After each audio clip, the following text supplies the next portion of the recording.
Good Thursday, everyone. Welcome to the Volquest.com Mailbag Podcast presented by our good friends at Exterior Home Solutions.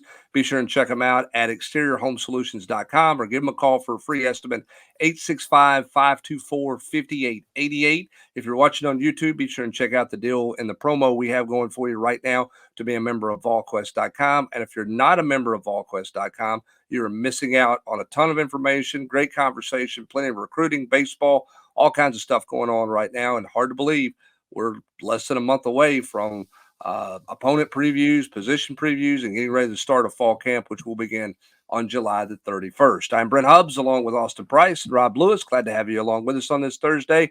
Guys, let's jump right into the questions, and we'll start with Imissdenariusmore. This question is all about proximity to competency. In our current major four sports, football, men's and women's basketball, and baseball, the wilderness years, different years for each program, but some general overlap, gave us tons of duds as head coaches, either in each of those sports or overall. Who is the closest to being competent and successful as a head coach here? What in your mind were they missing? So, of the guys who struggled and the people who struggled in the sports that have struggled, who is the closest to being successful and what were they missing? Rob, you want to start? Man, that's a really good question. And I mean, I hate to say it, but it was probably Putsch. I mean, it was. I mean, it was, and I don't know what he was missing, but I mean you look at, the choke job that included the law, that when they beat Florida and beat Georgia and then lost to South Carolina, lost to Vandy, that team. I mean, there was a lot of talent on that team. There's still some guys in the NFL on that team or from that team. So I don't know what he was missing, but that was the guy that was the closest. I mean, he should have played an SEC championship. He should have at bare minimum won the SEC East. Three coaches. As far as what he was missing, I don't know. I mean, we could debate that, but I think he's the guy that was the closest. Three coaches stand out for me in this question. Dave Serrano in baseball, Buzz Peterson in basketball, because when you start looking at the talent on the teams that these guys had, and then Butch. For me, Butch just lacked self-awareness. He worried too much. He worried what, the janitor thought. He worried what, the common person thought. Whereas like a lot of these coaches, especially the great ones, man, they don't care what their AD thinks, much less what the janitor thinks. I mean, they're gonna do it their way. And so like I think that, just sometimes just not being self-aware, in the moment, with some of the silliness, the slogans and all that stuff. Nobody cares if you won 11 of the last 13 games. If you lost Bama and Florida and the other 11 were against Vandy and Kentucky and UMass, it doesn't matter. Buzz, Rob probably can speak better to that than me. Obviously, he did a pretty good job of bringing guys in, but, just wasn't able to get over the hump and winning. And why Dave Serrano didn't win here, that's a great question. Yeah, I mean, I think Dave Serrano on paper, when you make the hire, was the biggest slam dunk hire of all. He was the Scott Frost hire, right? I mean, it's the hire you had to make. Right. It was a laydown, and it didn't work for whatever reasons. Butch for me is the answer, and there's a couple things that stand out. I think you're exactly right, AP. I think the self-awareness, I think the caught up too much in people's perception of him and those type of things didn't go well. And I don't think that when he had an opportunity and needed to make critical hires that he bettered himself and he bettered his staff. John Jancic, I understand the change that was there. That was just personality things. And I know Bob Shoop beat Florida. But I think that was an internal. There were issues there with Bob Shoop. That was a bad fit between the two. And then obviously going from Mike DeBoer to Larry Scott, finished him off there. And it's one of those deals where he failed to capitalize in some key situations on the field. Should have beat Florida 3 times in a row. I mean, lost on 2 Hail Marys. Yep. Lost to a receiver playing quarterback in a 10-9 game or 13-10, whatever that game ended up being. So he should have had 3 or 4 straight wins against Florida, which changes the narrative on him completely, right? Pig Howard fumbles going in the end zone. He beats Georgia there. And then the South Carolina game, as you mentioned. So I think it was kind of a combination of things, but he was the closest to being on the cusp of playing for a championship. Buzz was never there, and obviously Dave Serrano was never there. But Serrano on paper should have been the home run hire of all the home run hires that took place. All right, Imissdenariusmore's second question. In the Monday pod, y'all discussed the number of OVs coming in this weekend and the risk reward that has for the staff. How do you think the transfer portal plays into that number? A guy like Cunningham seems to be a lock for Mississippi State, but I wonder if bringing him in could be related to keeping that relationship in the forefront of his mind in case something causes him to transfer a year or two from now. Basically, are re-recruiting kids from this class for both this upcoming signing class and potentially for years to come, Austin? Yeah, I think that's something that all college coaches think about. Like, if a kid goes elsewhere, don't burn the house down on the way out the door. Like, hey man, thanks, we appreciate you giving us a look. Anything ever, if you ever change your mind or you ever, open things back up, we'd be glad to talk again. Blah blah blah blah blah. Like, there were some like, I think Clemson burned the house down on the way out with Ty Simpson. Like, I think Brandon Streeter, called Ty and told him and his dad, they were the worst people on the earth, and not really, but I mean, like, the point is, like, he didn't go out gracefully, right? Like, they were mad, and so I think a lot of coaches do this now where they want to finish first, but if they don't want to finish first, they want to finish second. But I think in most instances, and I would say probably 75 to 80% of kids that go into the portal, they don't automatically go, "Ooh, I finished second.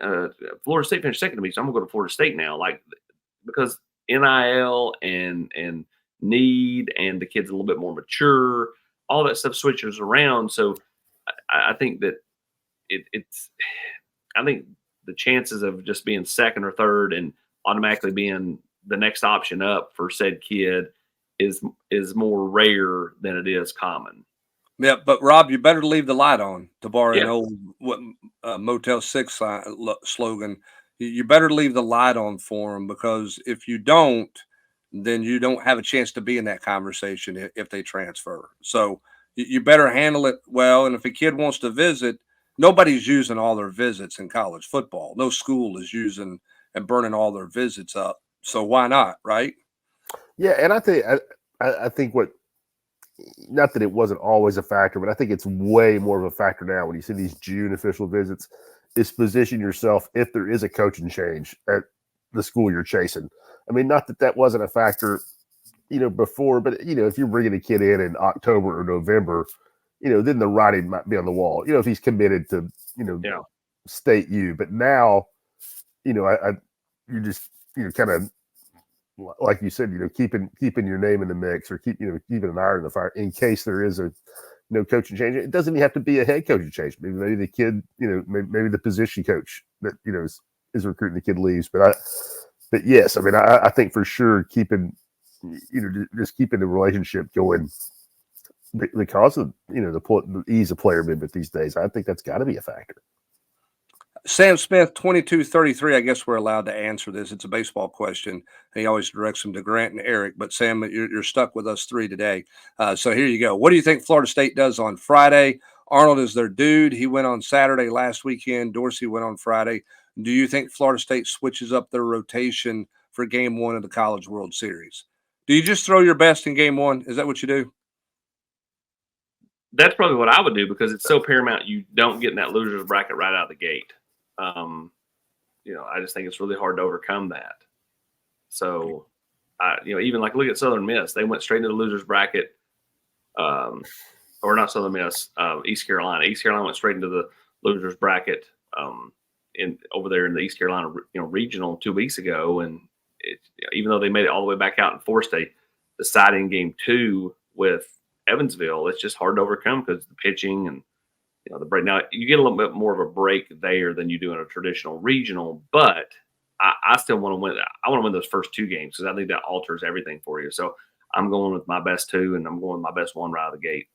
I don't think Tony will do that though. I mean, I think Tony will stick to. Tony's a superstitious guy. I think he'll stick with Stamos for whatever Stamos can do before he An gives up inning the and a hit, third or 2 1/3 or whatever he gets. or 2 pitches. I mean, like, Yeah. but I think that's kind of his direction. Yeah, I'm just. I mean, I just don't think there's a right answer. I mean, an absolute right answer. But I'm with AP. I mean, I'm not going to waste a lot of breath about it. I throw my best at that event. I throw my best on Friday. Tennessee won't need Xander till Tuesday or Wednesday. Do you make him an option on Friday night out of the bullpen if you have to? I think Xander's a starter. I think you. I mean, if I'm going to pitch Xander on Friday, he's the starter pitcher for me. Yeah, I agree. I think in a perfect world, like last weekend, I didn't like that they brought in Combs on Friday night. I think you want to save Combs. Most of the year, Combs has been kind of the second option after Beam on Saturdays, and I think that's kind of where you'd like to be. I mean, I know you want to do whatever you can to get that first win, and so like time and place and situation will dictate a lot of this. But again, in a perfect world, Combs isn't pitching until Saturday. Yeah, I agree with that. Does the park hurt the offense more or help the pitching staff more for Tennessee? Park size. Both. I mean, I saw it posted on the General Quarters, the tweet about the based off the length of the home runs and stuff, like how many would have been home runs in Omaha. You can't simulate the wind in Omaha. Is it blowing in? Is it blowing out? Whatever. But again, I think Tennessee hits the ball. They hit it for doubles. They don't. I mean, yeah, they hit a ton of home runs, but like they also I mean, how many times have you seen Dreiling, Tears, Christian Moore, Blake Burke, hit the corners, and like I just think that again, I think they don't have to have home run or bust in Omaha, but I do think that when they've hit home runs, they've hit them to the length where they'll get out in most any park. So I think to answer the question, it's both. I think it helps the pitchers, and I don't think it'll hurt the batters a little, but I don't know if it hurts them dramatically. Here's what I wonder, Rob, because you're playing in a park that's quote not as hitter friendly. It's not a bandbox or whatever the phrase everybody wants to use. Does a Tennessee hitter's mentality going to the plate, is it different in that park than it is at Lindsey Nelson Stadium? Because I mean, if you're playing at home and the ball travels the way it does and the size of that park, I mean, how many times are you just swinging out of your shoes? So do you go to the plate with a different approach when you're playing in a park that the ball doesn't travel historically as well as it does at your home park? I mean, I don't know what everybody's individual approach is, but my opinion would be no. I mean, that it doesn't change that you go up there. I mean, that I don't know the dimensions of every SEC park they play in, but I wouldn't think that your pre-swing thoughts once you're in that box. I would think they don't change a lot based off park dimensions as opposed to situation with runners on base or game situation. Maybe I'm wrong, but I wouldn't think that how far it is to center or in the alleys really changes what you're thinking up there. Yeah, what you hope is that Tennessee doesn't have 25 flyouts, that they're line driving and ground balling and doing those types of things. But be fun on Friday night when Tennessee and Florida State get together. Let's move on to Davey Ball here. Are the expectations too high for Nico going into the season? I think he'll be a good quarterback this year, but it feels like there's an assumption by a lot of people that he is an all-SEC level type player immediately. The talent is obvious, but he's still relatively inexperienced. What he's saying, Hover, is the truth. But there's no slowing the train down on the tracks. Like nobody's going to go, whoa. I mean, that's just not what's going to happen. So, you hope is Nico meets the expectations, Rob. I mean, and I know this isn't going to help, but I mean, it's reality. I mean, it's where we live. I mean, where were guys who were similarly ranked coming out of high school? What did they do? What did Bryce Young do first year he started when he wasn't very experienced? Win the Heisman, I think. Yeah. I mean, I'm not saying Nico's going to do that, but it's not unprecedented for these kind of expectations to be on him. Well, and I think you throw in the NIL stuff and everything else. I mean, the reality is and Nico knew this the day he signed with Tennessee, AP, and so did his family, knows around him. I mean, there was going to be hype, pressure, discussion, whatever you want to call it, surrounding him from the moment he got on campus. And I think he's handled it well. Now it's different because he is the show and he's the guy. And, whether you think there's too much or not, it doesn't matter. The reality is that's what the hype is, and the hype's not going away, as you plainly stated, and we're 100% accurate. Our train 98 wants to know. I'm piggybacking off a question that was asked last week. Someone wanted to know the best recruiting class in Tennessee history. Hub said he thought the 97 class was up there near the top. Going a little deeper in that class, was Dominic Stevenson just as good or better than Jamal Lewis as a running back? I know he was moved to linebacker before his sophomore season in 98, but I'm pretty sure that was actually his first season to play. I think he signed in 97, but was a prop in 48 so he could practice but not play. I can remember reading reports about how he might have been better than Jamal, but was moved to linebacker before he actually took his first snap. I thought Rob and Brent might remember that. Rob, you want to go first? Hubbard, Dominique Stevenson might have been a great high school running back, but come on. I've said it before. You take Bo Jackson or Herschel Walker and put them up on a pedestal. I'll take Jamal Lewis over anybody I've seen in this league play running back, which means say no. Heck no. I don't think Dominique Stevenson was anywhere close to being the best running back. You say a lot of things about Philip Fulmer. Identifying talent and put it in the right spot was not a problem. Well, Dominic Stevenson ended any hopes he had of playing running back because he couldn't hold on to the football. He fumbled the football way too frequently. He also ended any thoughts of playing running back when Jamal Lewis got off the bus.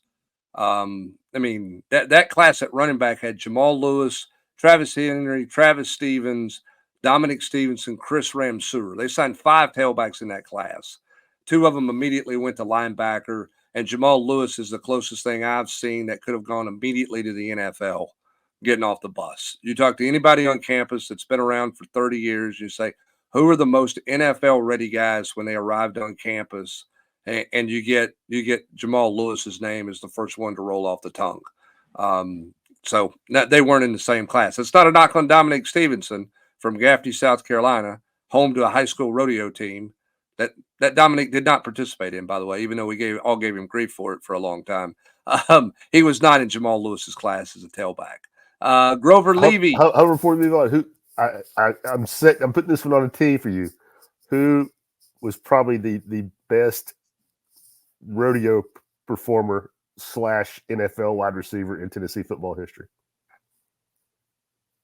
Oh, I don't know that one. Come on, Hubbard, your guy. I'm missing something obvious. Robert Meacham. Oh, Meacham. The Meach. Yeah, I forgot about me. That's not a joke, people. That's not a joke. Right. He's the a Meach in his Oklahoma days. And the last guy to really shock the world in Tennessee's favor in recruiting, the one everybody refers to. Is there going to be a surprise? Is there a Robert Meacham on signing day? Man, those days are long, long gone. Speaking of recruiting, Grover Levy wants to know, AP, over, under on 1.5 eventual signees from last weekend's official visits. They got one. I'm going to go right now. Right now, I'm going to go over. You're going to take the over Talk to me after next weekend, after the 21st. Okay. And I'll give you a better feel whether that's still over or not. Is that a Josh Petty thought with Petty going to visit Florida State the last weekend or the 21st? Yeah, that's right. Makes the most sense. LF Vol, what is the proposed new rule changes regarding who could go on the road recruiting? Do you see Coach Chop replacing an older coach or one that isn't as good as it in the next cycle? Is there anyone else a candidate to go on the road like Coach Chop? Yeah. I think this is a fascinating, I know you're going to answer this, AP, but I think this is a fascinating topic from the standpoint of this is a really interesting decision that head coaches have to make because this can really alter your dynamics of your staff. Somebody's going to get their feelings hurt. When you take somebody out, all the coaches that complain about having to go out on the road, if you take them off the road and you're still paying them, don't get me wrong, not like you're firing them, you're still paying them their healthy salary, they're going to get their feelings hurt. Well, and long term, do you pay them as much as you're paying them right now? That's my question, Hubbard. That's my question. And how much if you pay the guy behind the scenes, how much you bump him up. I mean, that to me, Hummer, is where would be what I would offer to the debate. But go ahead, AP. I was going to say, to answer the question, it's Coach Chop, Max Thurman. Those would be the two that I think would potentially go out on the road. Who would they bring off? I don't know. That's a great question. I don't even want to speculate on that, but I do think that if given the opportunity, Coach Chop's going to go on the road. Now, with that said, when they do this, people are going to come after Coach Chop and pay him to be a recruiter at their school. So, like, that's going to be something that Hype and them will have to manage, in my opinion. Well, I think every coach has to manage it around the country, particularly as contracts start to go to be rolled over. I mean, because here's the thing. Let's say a guy's making $1 million a year. Let's just use that. It's an easy round number. Let's just say a guy's making $1 million a year. If you pull him off the road and his job is just X's and O's and coaching, what is that salary worth versus the guy who's going out on the road doing your evals and is laying the groundwork for recruiting? Now, recruiting's different with NIL, but where's that middle ground? Because if I'm the $1 million coach and they say, hey, you don't have to go on the road anymore, and we're going to take and cut your salary in half. Let's just do even numbers. Am I okay with that? Because remember this, you're still going to work camps. You're still going to be on campus for unofficial visits. And you're still going to be they're going to be required to go into the office too when they're not on the road. Yeah, and you're still going to be having conversations with people, right? So I don't know. I think this is a real challenge for head coaches because I think it can change the dynamics in your coaching room pretty quickly. Yeah. Because Rob, if you're in staff meeting and you go, okay, we're gonna talk recruiting travels this week, and two guys making $1 million. I'm out. I'm out. I'm going to lunch. See y'all later. I got a tea time. It's a pretty unique dynamic and a pretty interesting change that that coaches are going to have to, head coaches are going to have to deal with. And there's no roadmap to it, right, AP? Like there's no that this is how everybody else does it, because it's not really becoming an NFL system, but it's not the old traditional college system. It's this hybrid of something that you're trying to figure out in the midst of everything else that you're doing at this point. AP should be all over it, Hummer, because it's the equivalent of a high school coach getting a new job where he doesn't have to teach class. It's actually not a bad analogy. That's what I'm saying. Pretty good. I was thinking it's just like my current job. I let Matt do all the heavy lifting, and I just go play golf and get paid. That's true. Paying all those playing all those top 10 golf courses around the world. I just don't work for like 5 months. That's essentially what it boils down to me. I take like 5 months off and come back in August is essentially what I do. And some would argue I don't do anything in August.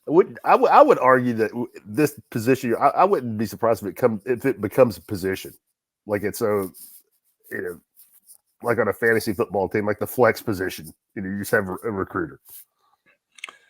Yeah, I think that's definitely what you're going to do. Which gets you back to this point. Do you become more of you have a scouting department and then you have a coaching department? One of the reasons a lot of college coaches never wanted to go to the NFL before all the hour stuff got crazy is they did not want somebody to tell them who to coach. They wanted to go get who they wanted to coach. Well, now are we getting to the point where you're going to have some people in a scouting department at the college level presenting to position guys, hey, here's who you're coaching. Those are going to be all interesting dynamics over the next couple of years. Certainly going to be fun, fascinating to watch as we move forward. We got plenty more of your questions coming up. But first, a quick update from our good friends at Exterior Home Solutions. Severe weather can strike at any time in East Tennessee, and Mother Nature can do severe damage to the first and most important line of defense that you and your family have against Mother Nature, and that is your roof. Whenever she strikes, make sure that you call the people that I call. Make sure you trust the people that I trust, and that's my friends at Exterior Home Solutions, because they're more than friends, they're truly family.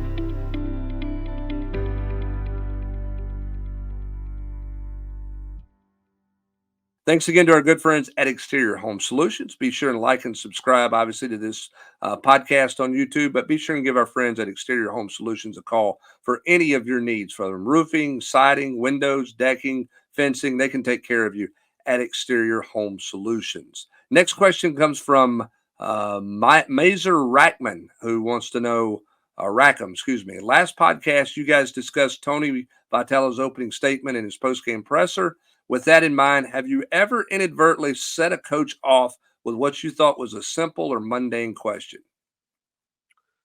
Oh, publicly, no. Privately, not really. Now, I mean, I'm sure that I've asked a few questions privately where the coach was like, "What kind of question is that?" But no, I've never. I try not to ask questions that are going to piss people off. Rob?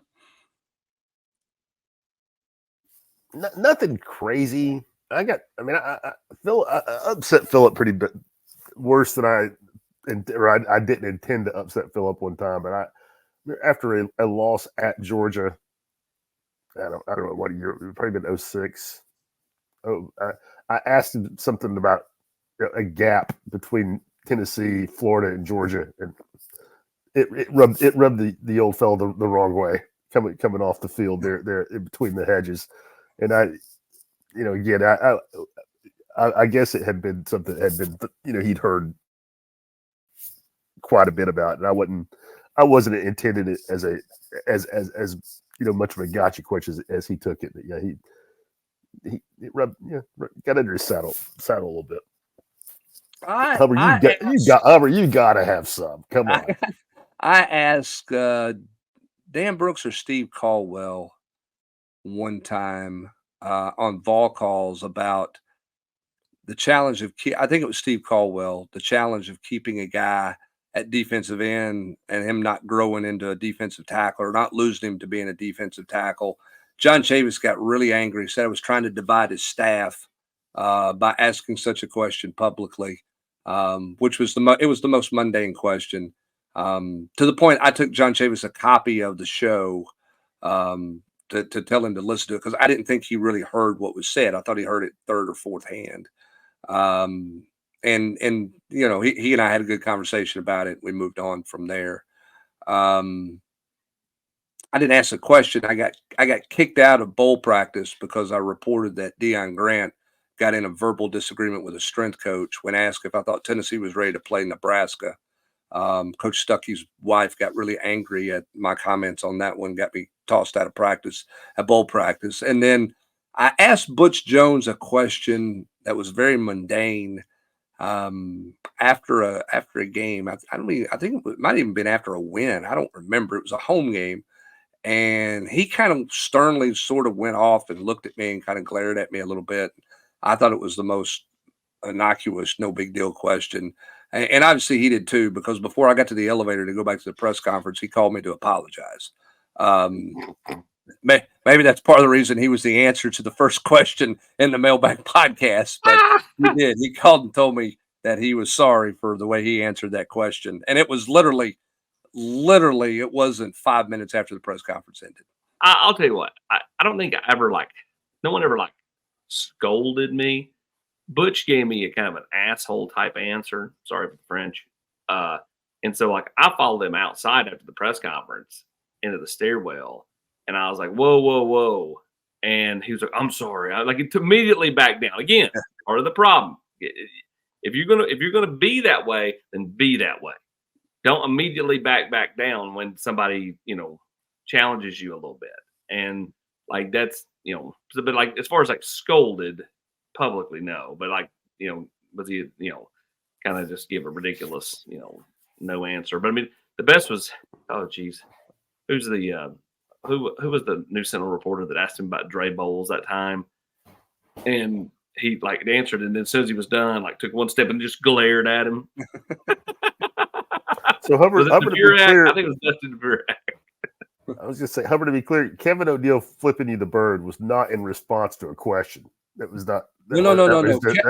No. Kevin O'Neill got mad at me because I called Vegas Davis in a hotel room as he was getting ready to go to the airport to leave town for his official visit because there was no phone at the Indian reservation to get a hold of Vegas Davis to find out if he was going to be a Vol.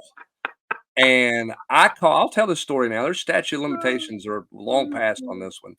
I'm a young guy. I'm chasing news. Heard he had been committed, and I called Vegas Davis. I called, and they didn't have his room number blocked. I asked for him. They rang his room.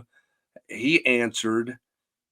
Simple conversation. We were fine. Hung up the phone, and then my phone rings, and it was Kevin O'Neill on the other end, who absolutely just eviscerated me. I was standing in my parents' driveway. He eviscerated me for about 15 minutes, called me names that, quite frankly, words I had never heard before, and certainly had never been called before, and told me he was going to run me out of the business. He was going to have me fired from the radio station, that he knew management at the radio station, and that I was to never cover his program ever again. He never wanted to see me ever again. And then obviously a year or so later, he left. So we're standing outside the arena because Pat Summitt had come in for an intervention to try to talk Kevin O'Neill into staying and not leaving to go to Northwestern. I don't think she had any idea why he was leaving to go to Northwestern, because it had nothing to do with basketball. It had to do with extracurricular activities around town that his wife was aware of. And so we can't find him. He's trying to slip out the back door. And I go down to where Pratt Pavilion wasn't there. I go down to that loading area where Pratt Pavilion is now. And out drives a bluish colored Toyota Tercel, which was Michael Hunt's dealer car. If that tells you where the commitment to basketball was at that point, his dealer car was a Toyota Tercel, might have been a $12,000 car.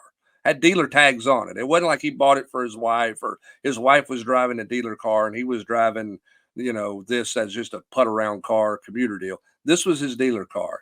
And as he drove by, Kevin O'Neill slumped down in the passenger seat, rolled down the window, and gave me the biggest old school bird you've ever seen in your life. And that was the absolute last conversation, thankfully, I ever had with Kevin O'Neill. What'd you say back? I laughed as he drove off because it was like 12:30 in the morning. He didn't say anything. He rolled down the window and flipped it and just stuck his finger out the window at me and then drove off. And I knew at that point, all right, he was leaving and we were moving on in life. Hey, do you think they had an AOL somewhere on Vegas Davis's Indian reservation? Think they had an AOL mailbox? This was like 90. What was that, Rob? 96? Man, I think it was before 96, that. Something like that. 95, 96. I would say at least. Rob trained a pigeon, Brent trained a pigeon out in Coreyton, and it would fly back and forth between the reservation and Hubs. Well, I can tell you in 90, this is how old I am. So in 97, he would have signed probably in the spring of 96, because in 97, Tennessee was playing in the Orange Bowl after the 97 season, and Tim Berry flew in to engineer that game after Tennessee had played Southern Cal on the West Coast, and Vegas Davis scored like 20 points. It was his lone mark. Like, they went to the West Coast, he put on a show, and it's the last time we saw Vegas Davis score double digits in his career in basketball anywhere. The real question is where's he at now? And we should do seriously, like that's you got to do that story. I have no idea where Vegas Davis. I don't even know where to start to find Vegas Davis. Well, why don't you call Kevin O'Neill and see if he was a super? I'm not calling Kevin O'Neill. Vegas Davis was one of the great Americans. Super good dude, man. Really nice kid. He really was. All right, we got to get moving here. Athron's got a few here. With all the visits in the next 2 weeks, as well as the last weekend, when do you think we'll see some sort of boon from the visits? Before we go there, I promise you that this is Scout's honor here. If I ever come in contact with Kevin O'Neill, I'm going to walk up to him and say, hey, do you remember Brent Hubbs? He told me to give you this. And then I'm going to do it back to him and just walk away. That's done. Done. Right. Move on to your question. When do you think Tennessee will see success from the visits? Late June, early July. As far as like David Sanders, we'll see. I mean, again, he was talking early August, late July, wanted to take some time, blah, blah, blah. We'll see if all that, that actually transpires. We know Charles House is going to commit June 22nd. Is it going to be Tennessee, Alabama, or Georgia? Don't know. Tennessee was in the catbird seat 2 weeks ago. Alabama made a big push. They became the leader. Georgia showed well. Now Tennessee's chance this weekend. When Shady Hayward's doing something, it's July 27th. Nick Moore, I think sometime in July for him. And then we'll see on the rest of these guys. We know Travis Smith is doing July 13th. So you're looking at late June, early July. I think Josh Petty's probably sometime end of June. So I think you'll start to see something. Well, you'll know one way or the other whether they're getting some of these kids, coming up, really after next weekend all the way through the end of July. What position on the recruiting board could stand to be deeper? They could be recruiting more bodies that you're worried about where they might come up short. Is there a position? I mean, probably linebacker. Okay. Who's going to be the highest draft pick on the baseball team? I'm going Christian Moore. Anybody going against that one? Rob Lewis? No, you're rolling there. If Tennessee wins any amount of games in Omaha, do you think it will be partially because guys like Lloyd, Phillips, or Binky show up in one of those games with a big step-up moment? I think to get through Omaha, nothing goes according to script, right? You can lay it out, Rob. This is how it's supposed to go. When you're playing that many games in that pressure situation, things just don't go according to script. Somebody's got to step up and do something. Now, maybe it's at the plate.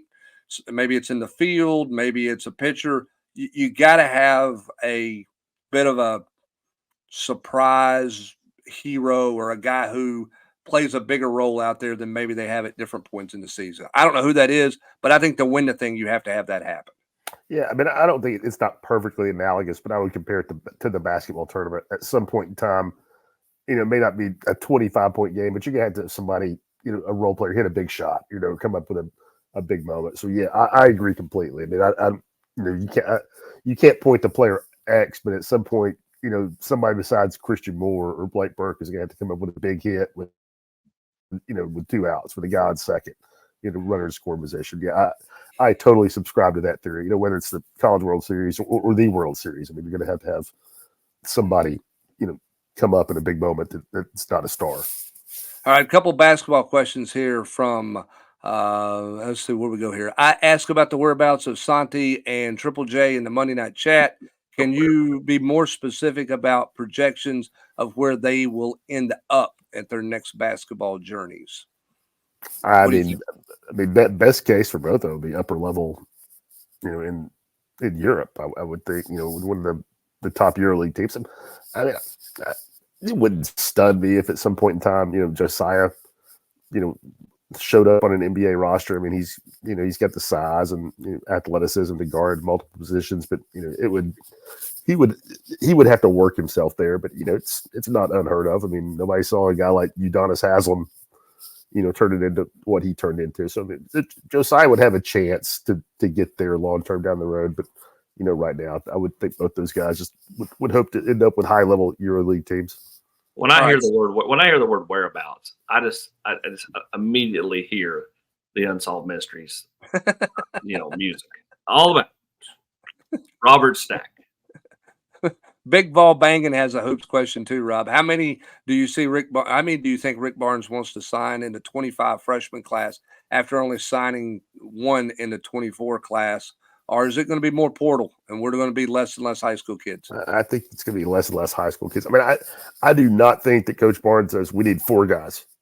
We got to have 3 guys in this class. I mean, does anybody think that way in college basketball? I don't know. I mean, I would say there's probably more than that. Hubbard, I'd say there's probably a bare minimum more than we need this number. I'd say it's more like we have to have at least this number is what I think. I would say that they would definitely want to bring in 2 or 3 guys, as many as 4, because that you don't want to live in the portal every year, but at the same time you don't want to sign 4 kids and have and know that, and I mean just know for sure that 3 of them aren't going to play for you next year. So I mean I think it's really interesting, Hubbard, because I mean, do you take more developmental? Are you more willing to take a developmental guy because you can go out in the spring and get somebody to help you immediately?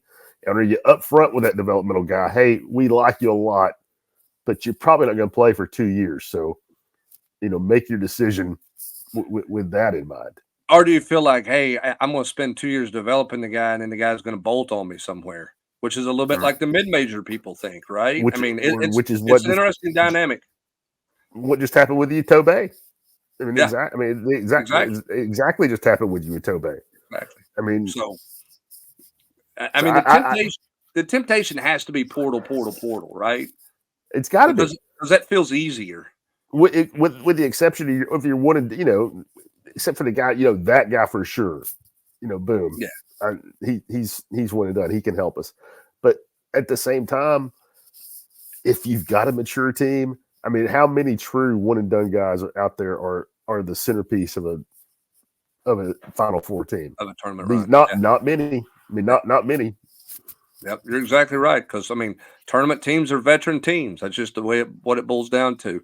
I believe I can, Vol. What's the safety board look like, and who are the most likely takes at this point? What does that safety board look like, AP? It seems like it's kind of all over the place. Well, 5 months ago, Jordan Young was on it. Then Tennessee just kind of went a different direction. And then when they did, then he basically just said, "I'm not going to visit." Then Tim Merritt's been at the top of that board. He just committed to Miami. Still says he wants to take visits, though. So, like, if he comes up here this weekend, maybe he's just locking in a spot just to have something. Because, I mean, you start to see spots fill up this time of year. And the kid from Hawaii, Manatee, was on it, but I don't think he was big enough. So, that's a great question. I think there are multiple guys that they've recruited that they've got commitments from that can play multiple spots in the secondary. And when you have that type of thing, then it alters kind of where you are. All right, run through the T's. Not the happiest guy here with this question, but this is a pretty good question to debate. Top tier NIL collective, and it feels like it's pulling teeth to sniff a top 10 class. Probably never going to get to the top 5. What's the deal with that? Every summer there are these recruits that should be coming here, and the last second they aren't. Culture has been put down our throats. You can have culture and very good classes. Both are true. So what's the deal? Why are we holding ourselves back? NIL was the one thing that was going to help us get back to the top the quickest, and it feels like we haven't fully taken advantage of it. We will never sniff Georgia's level or even Alabama's level at this rate. Sure, we'll be set at quarterback, but we need to be elite across the field every class if we're going to get to where we want to get. Yeah, sure. It's all sunshine and rainbows. I mean, how many schools out there, Hubbard, are elite across the board in every class? Like, think about what he said. Like, that's like, to me, like, silly. Like, yeah, I mean, Georgia, but what's Georgia? Georgia's in the most talent-rich state. They finally are realizing their potential after 40 years of not living up to it. Alabama, we'll see if where Alabama's at with Caleb DeBoer. I was going to say, call me in 3 years on Alabama. I mean, I think Alabama's still going to be good, but like they're like losing one conference game every 4 years thing is probably not going to be realistic. The league's changing. So, I mean, like, I understand what he's saying. Like, it feels like the same script the last couple of years where we're the leader, the perceived leader, and then, but then guess what? Kids take visits and mamas get involved. 7-on-7 coaches get involved, this and that, and things change. Is this staff just full of elite recruiters? I would tell you no. Are they just terrible? No. It's not Hype's, kind of his style to pressure kids. He doesn't do the Dabo where, if you don't commit this weekend, we're moving on.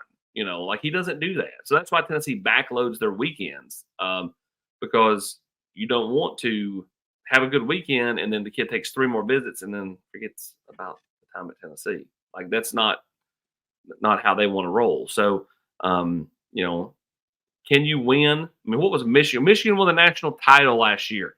Go look at their rankings the last 5 years in recruiting. Exactly. Get back to me.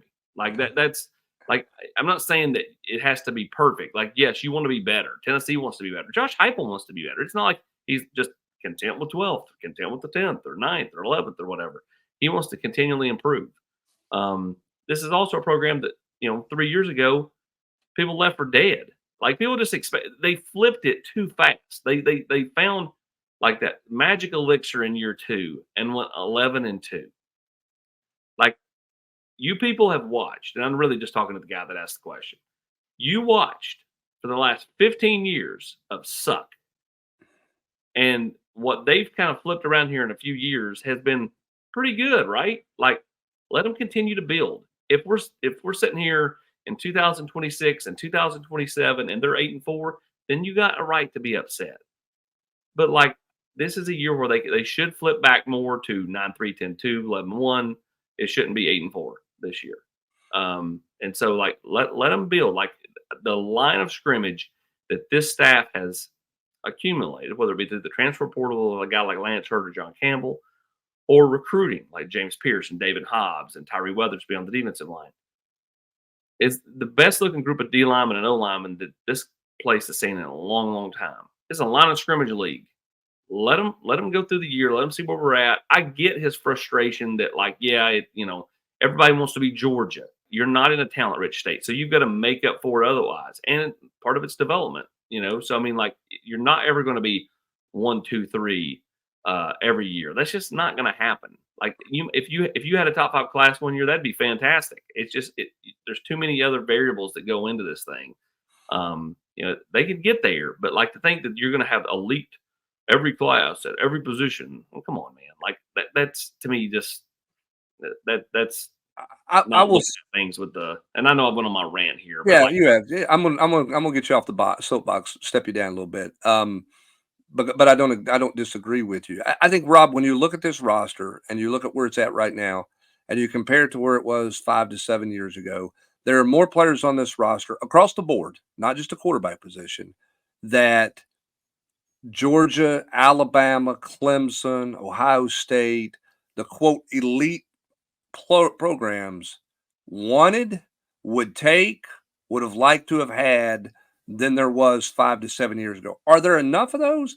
Is there ever enough of those? I mean, but when I look, Rob, at Mike Matthews, Arian Carter, those defensive linemen, obviously Nico, other wide receivers, there's a good number of guys on this roster that could have gone anywhere in the country that chose to go to Tennessee. Well, I mean, the lines of scrimmage. I mean, look at right. Both of those. I mean Lance Hurd. Yeah. I mean, the depth on the defensive line. I mean, no. I mean, is it? Is it that Miami Hurricane team we saw? What was it? Over 2003, 2004 that came in here. No, it's not that. But I mean, they're an upper level SEC team from a talent standpoint now. Well, and I will say, yeah. And I will say this, of the names I mentioned, for a lot of those guys, NIL was a big factor in why they're at Tennessee. So, I mean, the come here for free hubs. Yeah, I mean, the NIL factor is probably greater than anybody knows. And that's not saying that Tennessee can't recruit, but that's just the reality of where it is. All right, rapid fire, and we're out the door here. We're going to hit these real quick. Gator Dog, who needs the win to win the game more? The Miami or Florida when those two teams get together? Is it more important for Billy Napier or Mario Cristobal to win that game? It's both. I mean, they're both on the hot seat. I mean, I know I'm copping out here, but I mean, like, I don't think there's no wrong answer here. It's both. They both need to win. If Miami doesn't win, that's bad for Mario Cristobal because of all the investment they've had this offseason and bringing in all these different Cam Ward and Tyler Barron and all the running back and all this different stuff. And then for, everybody already assumes that Billy Napier's a dead man walking. But he really needs this win to start the season out of conference before he gets to conference play. Yeah, I would say Napier just because of the fact that it'll be easier to get wins for Miami down the road, and it won't be easy for Florida to get wins in this league. All right, Rocky Top Mojo. If the 22 baseball team played this year's baseball team, who's favored to win a 3-game series? I'm taking the 22 team. Me too. Just because of more depth at pitching. So I think I'm taking the 22 team because of what they had at pitching. Although I think the chemistry on the 24 team is really good. And in some ways they play the game, some things about the game better than the 22 team. But I think talent-wise, I'm taking 22. If the Florida game is a night game, will that be a dark mode game? No. And no, AP? I don't believe so. Based off of their rules over there, their major rivals are supposed to be orange and white. Here's my question. Rules are made to be broken. Well, sure there's also going to be more night games than ever with this new TV contract, in my opinion, if you're good. Do you see dark mode more than one time a year? Yeah, you could. I mean, I know that's going to upset some traditionalists, but at the end of the day, like, what the kids like and what they want to feel good wearing and all that. I mean, look at baseball, man. I mean, what did they do on Sunday in a winter go home game? They could have wore their Sunday creams, but they went with black. And then the last question, this is from Aikens Vol 24. Question about block scheduling for football. Does the noon to 1 mean that the start time is somewhere between those hours? Yes. Same for 3:30, 4:30. Will it stagger based on ABC, ESPN, ESPN2, SEC network? Meaning one network will be at noon, another at 3:30, another at 7. Another could be at 1, 4:30, 7:30. Will Tennessee always have one SEC plus game a year? Quickly, yes, they'll have one SEC plus game a year. That's in the contract for the streaming deal. Every SEC team does that. Here's a couple of adjustments, and this is the reason I put this question in there. The SEC network is not going to have a noon game. They're going to have a 12:45 game. So that's a change. There'll be a noon game that involves the SEC that is on ABC or ESPN, but the SEC network is going to 12:45.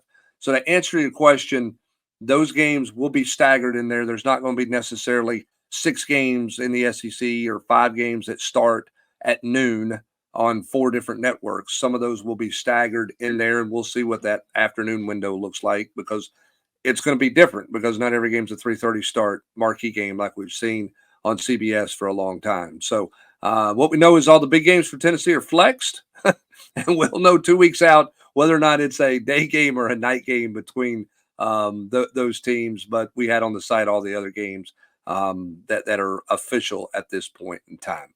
All right, that's going to do it for this edition of the Volquest.com Mailbag Podcast, presented by our good friends at Exterior Home Solutions. We thank you for all the questions. We got to as many as we could, told a story or two along the way, and hope you enjoyed listening to us. Be sure and like and subscribe to this, and obviously be a part of the Volquest.com family by signing up and joining us at Volquest.com. He is Rob Lewis, Austin Price, and Brent Hubbs. Thanks for joining us. Have a great rest of your Thursday, everybody.